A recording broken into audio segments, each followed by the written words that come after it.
I was excluded from my mother's birthday celebration because, apparently, I didn't fit the image next to my sister's boyfriend. The irony? I was his boss.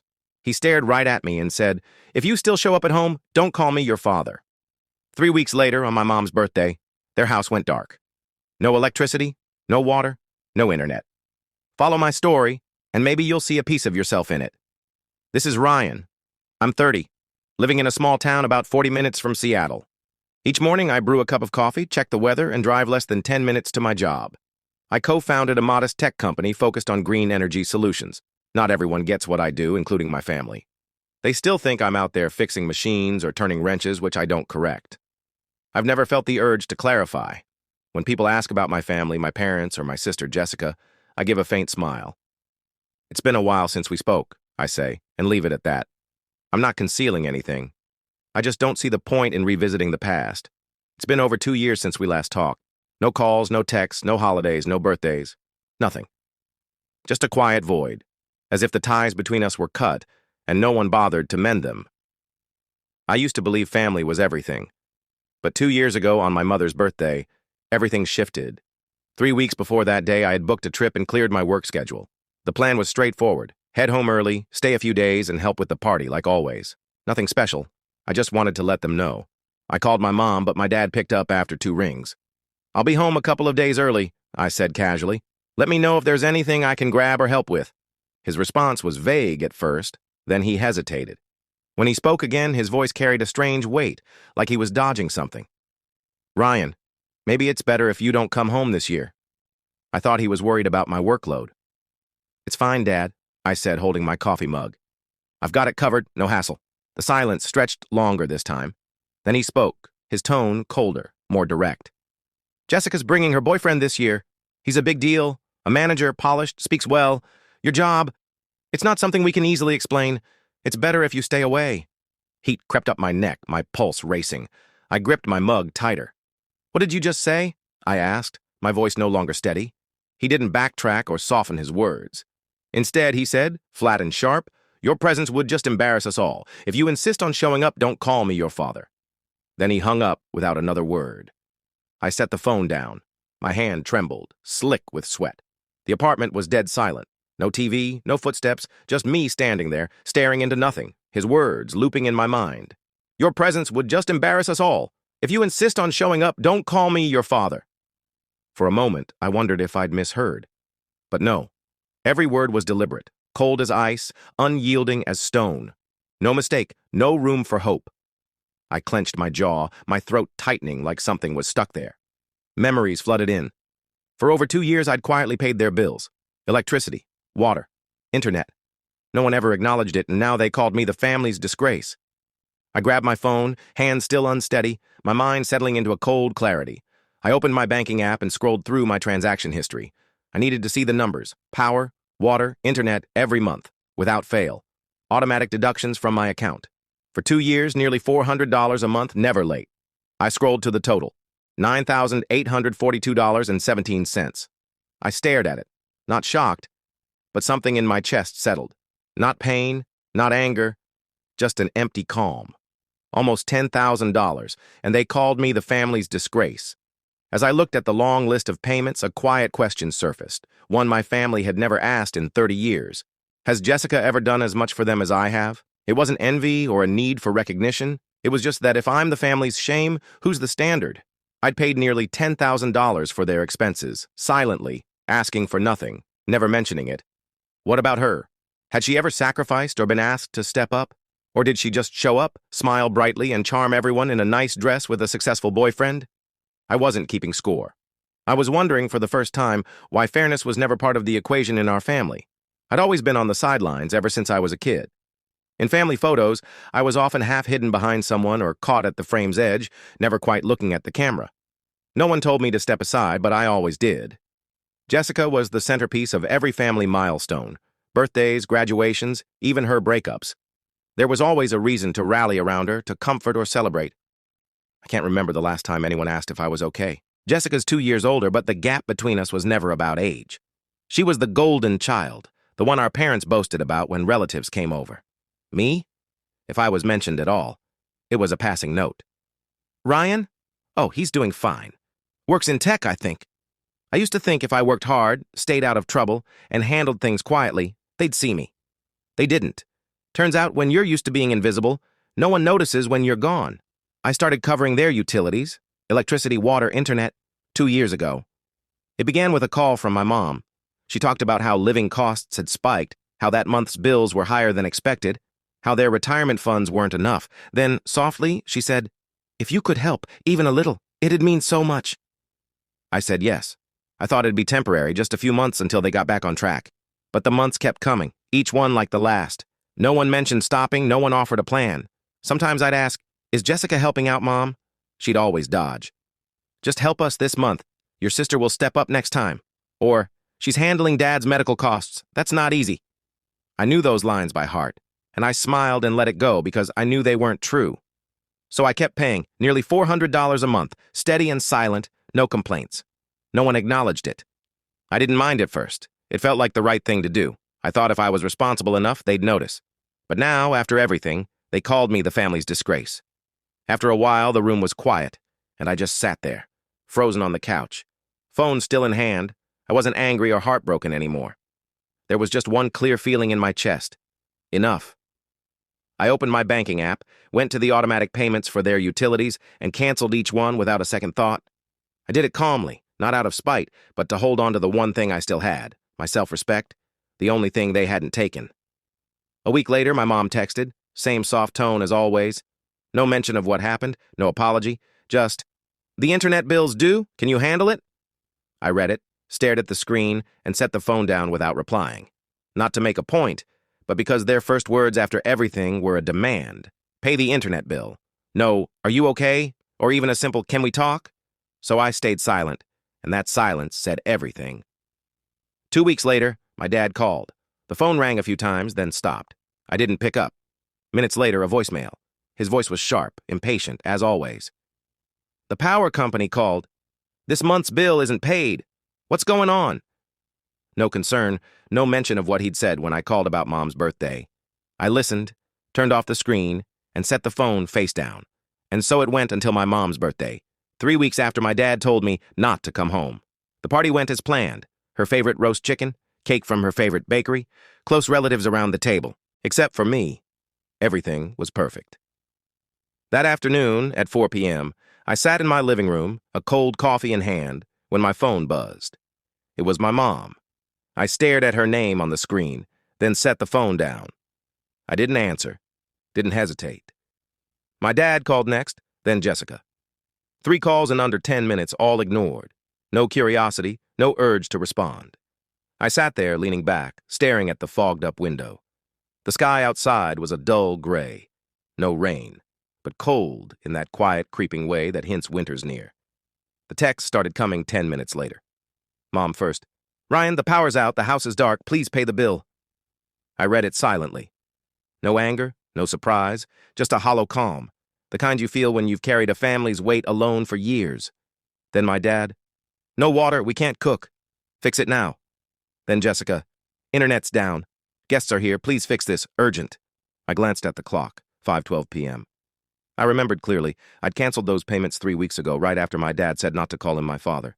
And now, during the birthday party I wasn't allowed to attend, everything shut off. Power, water, internet, right when they needed it most. I didn't reply or call. I didn't feel the need to explain.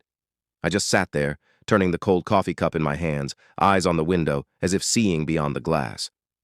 In that moment, I knew they weren't calling because they missed me. They were calling because there was no one else to carry their burden. By 6 p.m., my phone buzzed again, relentlessly. It wasn't my parents or Jessica now, it was the relatives, the ones who only show up for holidays but feel entitled to judge. The texts came in waves. Some called me ungrateful. One said outright, "You humiliated your mother in front of everyone." Another, softer but just as cutting, said, "Your sister was right. People like you don't belong on a joyful day." I read each message without responding, not because I agreed, but because I was done explaining myself to people who always sided with the louder crowd over what was fair. I was about to set the phone down when it lit up again. Aunt Lauren, the only relative who still believed in me. She was video calling through an old app only we used because we cared enough to look each other in the eye when it mattered. I hesitated, then answered on the second ring. Her face appeared, half lit by the yellow glow of the kitchen I knew so well. every wall crack, every creaky cabinet. But tonight, the room felt different. There were clinks of forks, nervous laughter, and scattered small talk in the background. She looked at me, her eyes warm but worried. "You're not paying, are you, Ryan?" Her voice was gentle, trying to understand. I met her gaze and spoke slowly, like I was pulling up something long buried. "You know, Auntie, it was Dad. He told me not to come. Said if I showed up, I shouldn't call him my father anymore." I swallowed hard. She went quiet, her eyes shifting like she was scanning the room behind her. Then the call turned chaotic. I heard my mom's voice through the noise. "Tell him I'm ashamed of him. Today, of all days, how could he do this?" My dad's voice cut in loud and sharp. "It's just a few bills, not a big deal. What kind of man gets petty over money?" Another voice, maybe my uncle. "Poor Jessica, stuck with a brother like that." Footsteps neared the camera. Jessica appeared behind Aunt Lauren, arms crossed, lips tight with irritation. "He even answered the call. Mom's been crying all day. Does he even care? No shame at all." I didn't speak. I just watched, silent, as if silence was my only shield. I was about to end the call when another face appeared on the screen's left side. A young man, neatly combed hair, dark suit. He looked at me, confusion in his eyes, then gave a hesitant smile. "Hey, boss," he said, his voice rough, like he wasn't sure the words fit the moment. I froze. I gripped the phone closer, staring at the screen. I hadn't expected this. Not here. Not on the night they thought I was too shameful to invite. I looked at him a moment longer, and it clicked. His face, his voice. Of course. He was a new hire, recently transferred from our southern office. We'd exchanged emails, and he'd sent me 2 reports, but I had no idea he was Jessica's boyfriend, the one everyone was fawning over. The room behind Aunt Lauren seemed to hold its breath. She glanced over her shoulder, and the kitchen erupted in frantic whispers. Someone muttered, "Wait, what did he call Ryan?" Another voice, confused. "Boss? So Ryan's his boss?" The murmurs grew, overlapping, uneasy. And me? I just stared at the screen, no nod, no denial, just waiting to see what happened next. The young man stood taller, looked past the camera to the room, and spoke clearly. "For those who don't know, I work at Pacific Tech. Mr. Ryan's one of the co-founders." His words were sharp, loud enough to cut through the clinking dishes and hushed voices, and the room fell into a strange silence. Not awkward, just stunned. I didn't speak. I pressed my lips together and gave a faint nod. He looked back at the screen, eyes wide, and I said calm and even, "Hope your introduction goes well." Then I ended the call. That night, I slept deeply. No tossing, no waking up with old questions circling my mind. For the first time in years, I felt unburdened, not from revenge, but because they finally saw me. The next morning, before the sun fully pierced the curtains, I checked my emails as usual, meeting reminders, some accounting notes, and then a name I didn't expect, Hudson Kane. I opened it. The first line hit me. "I'm sorry, I didn't know you were Jessica's brother." I leaned back and kept reading. Hudson wrote he was shocked to learn we were related. Then, without sugarcoating, said, "I didn't expect her to be like that. I'm ending things with her. Thank you for not putting me on the spot in front of everyone." I set the phone on my chest, eyes closed for a moment. Then I reopened the inbox and typed a reply. Slow, clear, no fluff. "Hudson, that's your call. I don't expect anyone to make choices to please me. Think it through carefully. And for the record, I keep family out of work." I hit send. No lingering feelings, no second thoughts. That was enough. Some things, once clear, don't need more Vero. Around 10 a.m., during a meeting with department heads, my phone buzzed. Jessica's name on the screen. I stared for a moment, then declined the call. Not out of anger, but because I was done with apologies that only came when things fell apart. A message followed. "I'm sorry. I didn't think Hudson would change like that. You're his boss. Please talk to him, ask him to come back." I leaned against the hallway window, reading it again. Then I typed, not too long, not too short, just enough. "Hudson didn't leave because I told him to. He left because of how you live, how you treat people, how you judge what you don't understand, and how you think a soft voice can fix anything." I sent it, pocketed the phone, and went back to work. Another message came within a minute. "I know I messed up. I mean it this time. I'll change, please believe me." I read it, sat with it, and felt nothing. Not because I didn't care, but because I finally understood. The distance between people isn't in the apology, it's in when it comes. I deleted the message and moved on. A week later, on a Friday afternoon, I stopped short on my porch. My parents stood at my door, each with a small suitcase, faces weary from the long trip. I didn't ask why they were there. A visit like that wasn't casual. I let them in, no tension, no forced courtesy, just a choice. I didn't want to talk on the porch with the wind picking up. We sat in the living room, tea steaming on the table. My dad spoke first, his voice softer than usual. He apologized, said they'd gone too far, that things shouldn't have reached this point. My mom echoed him, her voice gentle. I listened, silent, waiting to see if this was closure or something else. As expected, my dad's tone shifted. We're family, Ryan. Family helps each other. We raised you, sent you to school. Part of what you have is because of us, right? My mom added softly, like it was reasonable. If you could send $2,000 a month, just a little help. It's not much for someone like you. I looked at them. The people who once barred me from a family event for being an embarrassment, now putting a price on their apology. $2,000 a month, because I was their son, and my success was a debt I owed them. I gave a quiet chuckle, not mocking, but the kind you let out when something doesn't add up. What about Jessica? How much is she pitching in each month? The room tensed. My dad glanced at my mom. She spoke slowly, voice fading. Your sister's job isn't steady yet. The breakup with Hudson hit her hard. I nodded, unsurprised. The same excuses wrapped in sympathy, but just deflections. I looked at them, calm but firm. If she commits to $2,000 a month, I'll match it, no more, no less. They stared, gauging if I was serious. I continued, or if I'm covering it all, I'll need a legal agreement that the house is mine in full after you're gone. Silence fell heavy and thick. My dad stood, slamming his hand on the table, spilling the tea. You're putting conditions on your parents? He shouted, chest heaving.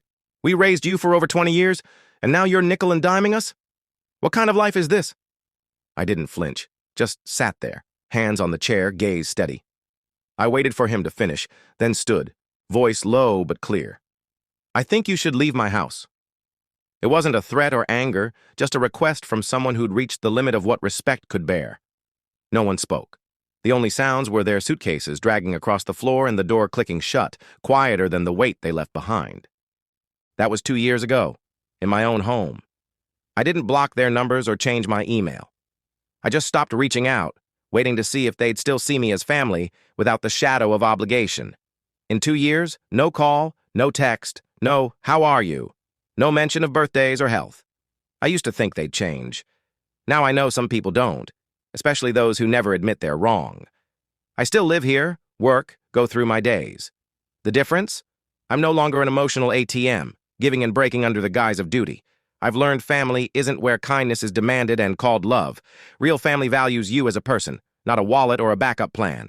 Before I close this chapter, I have a question. Was I wrong to walk away? For refusing to send $2,000 a month to my aging parents who raised me? I used to think family could fix anything, but after being treated like a stranger in my own home too many times, I chose to break the cycle. Was I too harsh? Or was I finally learning to value myself at the right time? I'd love to hear your thoughts below. Whether you agree or disagree, I'm listening. If this story hit home, subscribe to support the channel. More stories are waiting to be shared. Take care and see you in the next one. Thanks for staying until the end.